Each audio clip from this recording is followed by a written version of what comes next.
All right, it's Robert Mansfield here at the Bellagio in Las Vegas, Nevada at the 2018 JD Power Automotive Marketing Roundtable. Here with Amit Aggarwal, the Senior Director from JD Power, who works a lot on the media website side of our business with manufacturers and SI team and third-party dealers directly. So thanks for coming over and sitting in the chair. Thanks, Robert.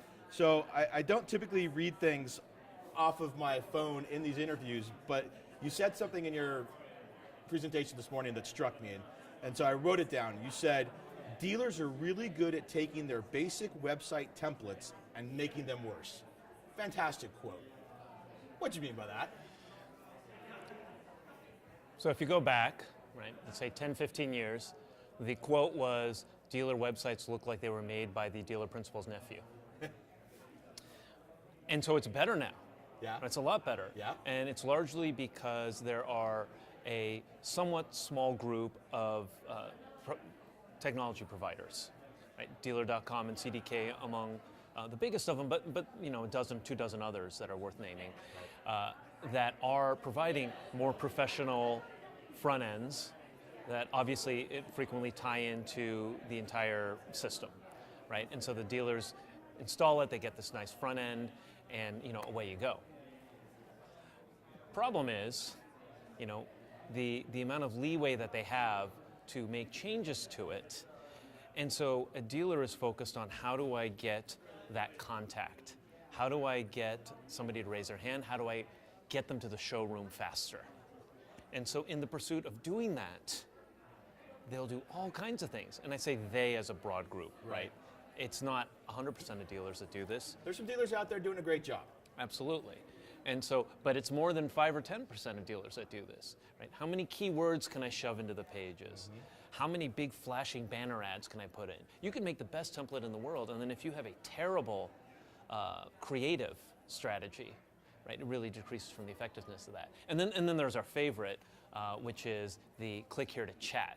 And we love the one that moves around and doesn't want you to close it. Doesn't want to go away. Doesn't want to go away. I'll just walk away from that site altogether. Right, of course you would, right? You really have to want to purchase from that dealer to persist through that.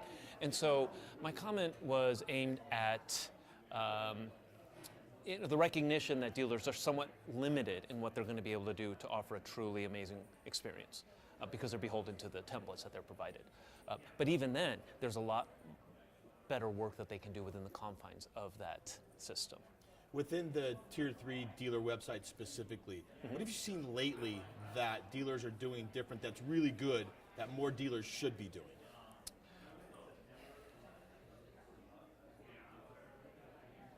Okay, all right. Sorry, I had to think about that. But moving on to the next question.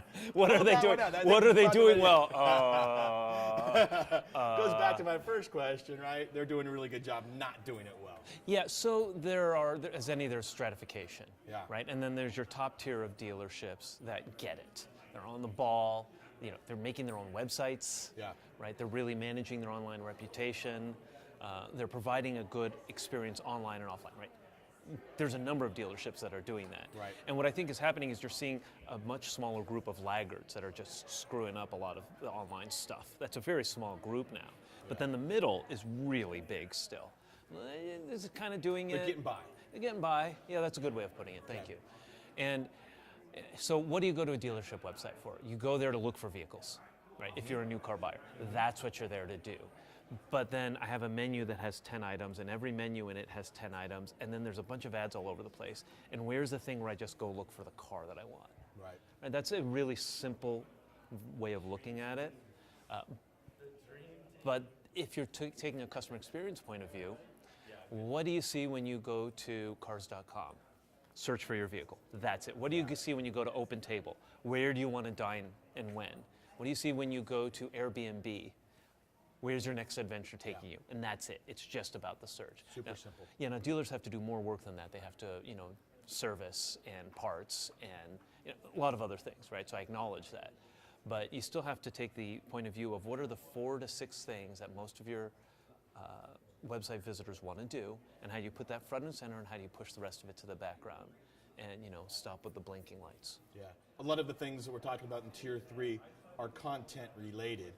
So from a content perspective, we're starting to work closely with dealerships and the tier 3 websites to help make them better. Yeah, that's right. And one of the areas comes related to content. So there's design, and you design it, and that's a bit of a design and leave. Like you need to water it a little bit. Right. But then the content is so important, and how are you describing the vehicles? How are you showing pricing? How are you doing that? And when you get to mobile, this is where we start to see a lot of these dealer sites break. Because you have your description of all the features, and on my computer it takes up the whole screen, and then you get to the phone, and now this is a max. This is about as big as you can get. Robert, I didn't know that you would. It's fresh off. Oh, I see it. Your eyes need the big screen, don't they? I'm half-blind, yeah. And so what you have is that all that content that required an entire screen to show, now is on this phone, and even on the Macs, it's going all the way down. Yeah. Ain't nobody reading that. Nobody is using that information. And so the challenge becomes, as we see that shift of usage accelerating toward mobile. So smartphone's been around 11 years. Yeah. Through the various studies that we do, we've only seen that kind of sharp uptick in the usage of mobile devices in other industries as well, including, let's say, digital banking, in automotive shopping, in the past year and a half.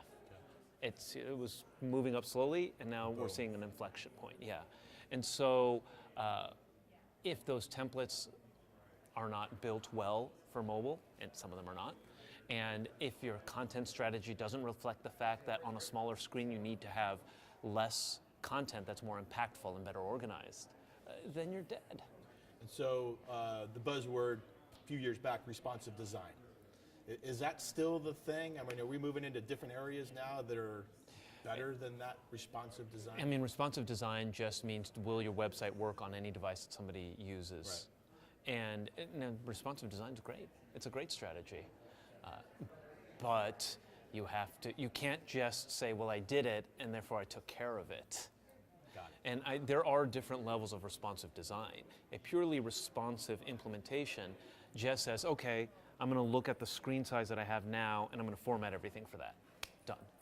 That's not very smart. Yeah. So there are levels of smarter implementations where you show less and less content. You cannot show the same amount of content on a smartphone that you do on a desktop. And are we seeing people just completely move away from desktop and go to mobile? Not a lot, but we did see that 14% of new vehicle buyers said that they didn't use a computer at all. So they used a tablet and or a smartphone. Yeah. 14%. 1 in 10. Yeah, I mean, you're talking about 17 million vehicles sold, right? So you're inching up on 2 million people there. That's a lot. Yeah, and then the other interesting thing you talked about was the competition for the websites. So they're going to, different websites, less websites than they were previously. Yeah,